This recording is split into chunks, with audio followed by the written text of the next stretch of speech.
So he said, "You ain't got no talent. If you didn't have a face, you wouldn't be nobody." And she said, "God created heaven and earth and all that's black within them." So he said, "You ain't really no hot stuff. They tell me plenty sisters take care of better business than you." And she said, on the third day he made chitterlings and all good things to eat and said, "That's good." So he said, "If the white folks hadn't been under your skirt and been giving you the big play, you'd have had to come uptown like anybody else." And she replied, "Then he took a big black greasy rib from Adam and said, 'We will call this Woman, and her name will be Sapphire, and she will divide into 4 parts that Simone may sing a song.' And he said, 'You pretty full of yourself, ain't you?' So she replied, 'Show me someone not full of herself, and I'll show you a hungry person.'" That's the poem I did for you. Yes, I think I should probably tell you, you know, maybe other people don't, that I had that said to me in 1942. I worked at the Howard Theater in Washington, and a black band leader told me, "There's millions better looking, sing better, and it hadn't been for you being picked by white folks, you know, you couldn't make it." And it stuck with me a long, long time in my life, and I'm still trying to learn how to sing, but I say inside every black woman, there's an Aretha screaming to come out. You better believe it. And that's me. That's, yeah. You know, I don't think it, you are the most imitated singer, black or white as they say, in the world. I think that happened because I was picked to, like the man said, I was picked at that time to be what they thought a black woman was like. I was picked even before my own development, and when they picked me, they found they had a tiger by the tail, because they really didn't know what was inside of me. And I was made to look like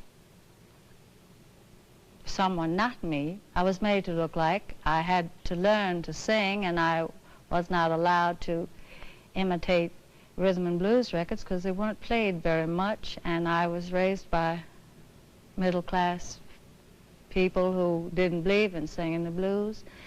And I was made to look like Hedy Lamarr and so forth and so on. That's way before your time. Oh, nobody remembers Hedy Lamarr. Nobody remembers that. But I think then the girls who began to have the opportunity at that time, because they had finally opened the way for one, they began to put them into the same image too. And so we had a whole decade or so of girls who thought it expedient to imitate me because I was making it, you see.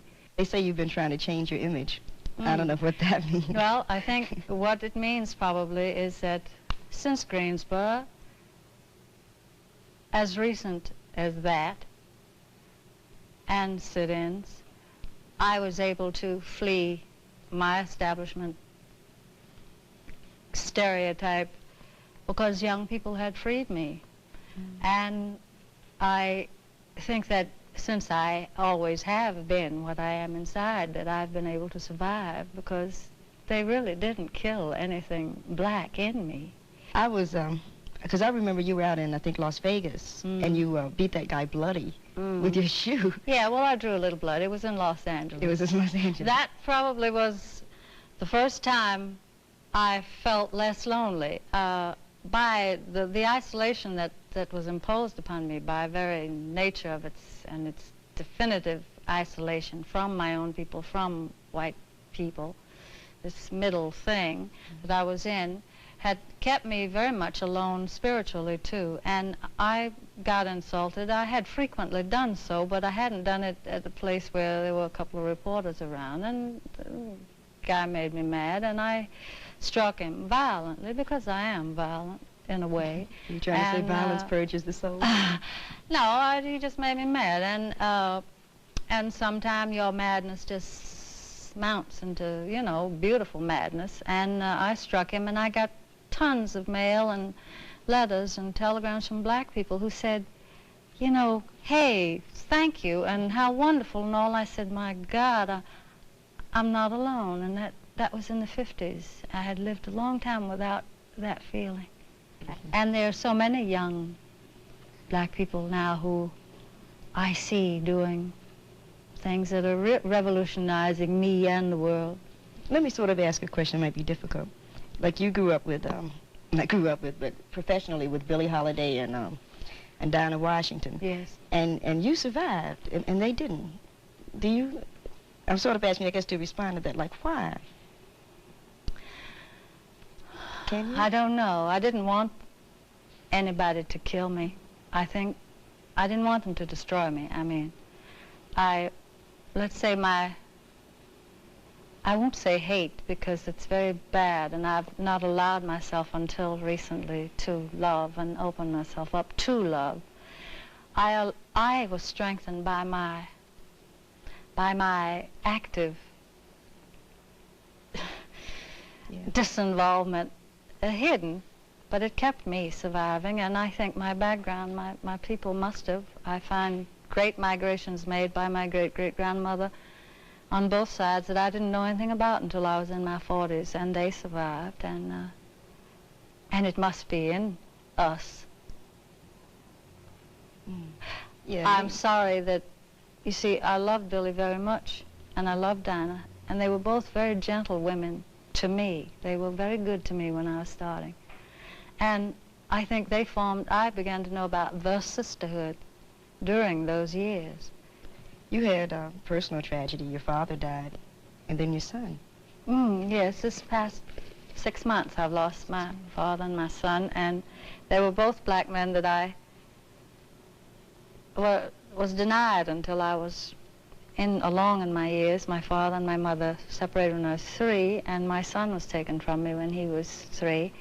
But I got to know them when I was older, and they really fulfilled a great deal. When you got ready to marry Minnie Hayden, one of the statements that you made was that you didn't have the strength to marry a black man. How would you? I had married first a black man, and I wasn't a big enough woman to help him. I married him because I had nobody. I ran away from life as a chorus girl at 16, and a stepfather who was white that I didn't understand. And then I found out how difficult it was for a black man to live at that time and to exist. And I failed him. I didn't know, I didn't have enough consolation in myself because I'd never had it to give to him. What do you think about the Angela Davis case? What do you think about Angela? I think that I hate to see another one about my young women being destroyed. When Angela was arrested, they had a thing uptown. Her mother came, her sister was up there. And one of the parents at 13, I believe, one of the young ladies, was saying, you know, they can say Angela is beautiful, and they can say she's brilliant, but she's right in the same women's detention home that the sisters that walk the street are in. What I'm so afraid of is this actually is a calculated, genocidal move in many instances, because the threat of this kind of strength that these young people have, which may not always be comparable to the kind that our ancestors had, is so positive and so fearless that it frightens people. And I don't want to see this continue, but sometimes I worry that it's a concentrated, thought-out effort to not have a young generation so strong and so beautiful.